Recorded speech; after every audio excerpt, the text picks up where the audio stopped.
Finally, I'm going to call on myself again. I want to talk about the case of Professor Stephen Salaita. Some of you may know that Stephen Salaita is a scholar of American Indian history. He was offered a tenured position at the University of Illinois.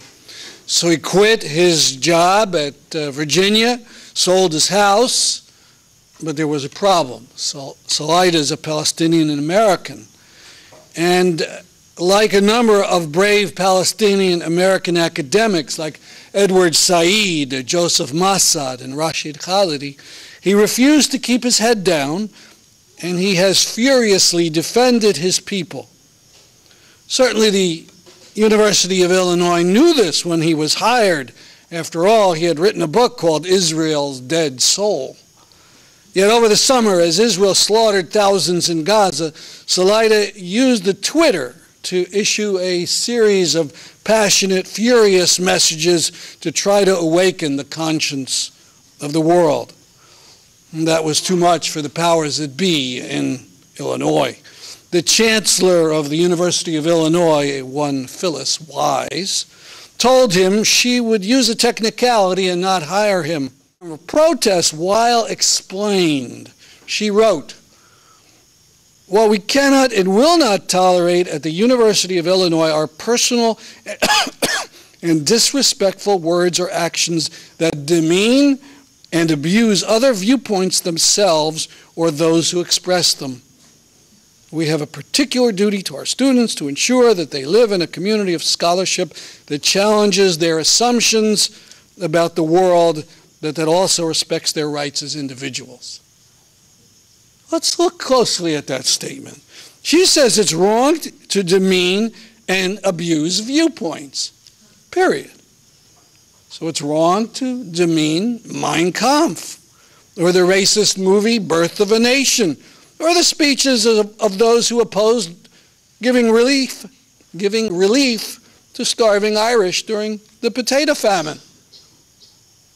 She says it's wrong to abuse the people who deliver a certain viewpoint. But is it really wrong to demean certain persons, like the Saudi clerics who think all Christian churches should be destroyed? Or the ISIS commander whose opinion is that all who don't accept his viewpoint need to be put to the sword?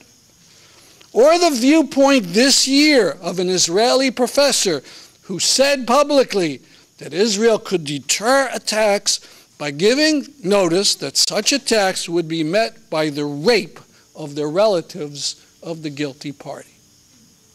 Would a professor be uncivil and out of bounds to demean and abuse such despicable people?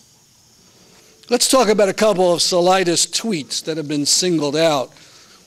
Supposedly, in one of the tweets that was outrageous, he used the F-bomb. It read, "F Israel." Is that an example of ethnic hatred?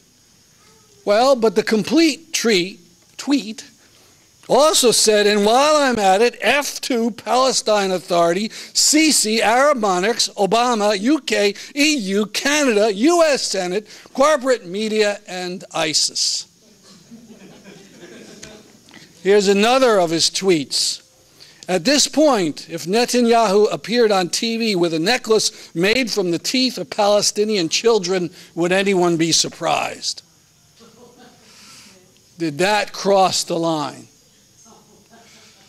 Well, I want to read what a man who wrote in a pre-Twitter age said about another man whose viewpoint and actions he despised.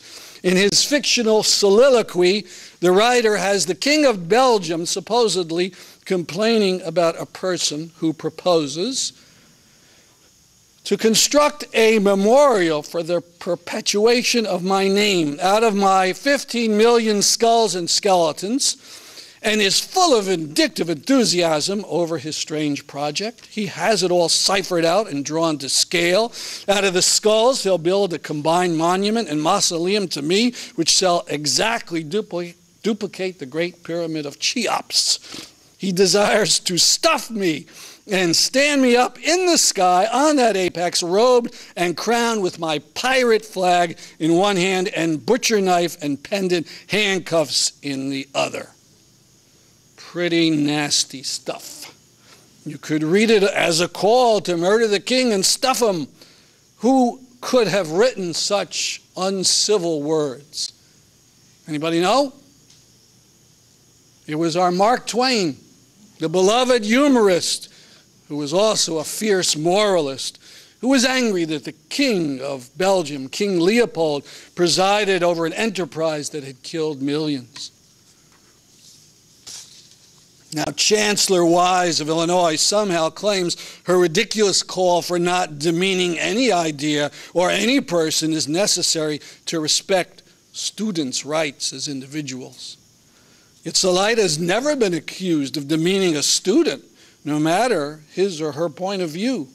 What he's been doing is demeaning the reputations of people who send bombs into mosques and hospitals and ambulances and into UN schools.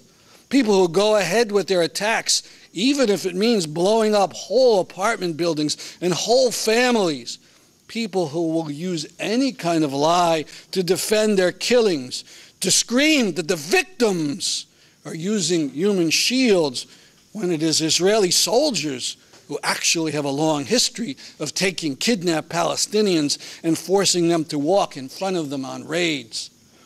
Those people should be demeaned, reviled, excoriated, condemned, humiliated, disgraced, and ultimately put on trial. Do you agree? So we salute you, Stephen Salaita, and others in academia like Yale's Chaplain Shipman, who took personal risks to expose the inexcusable. Thank you.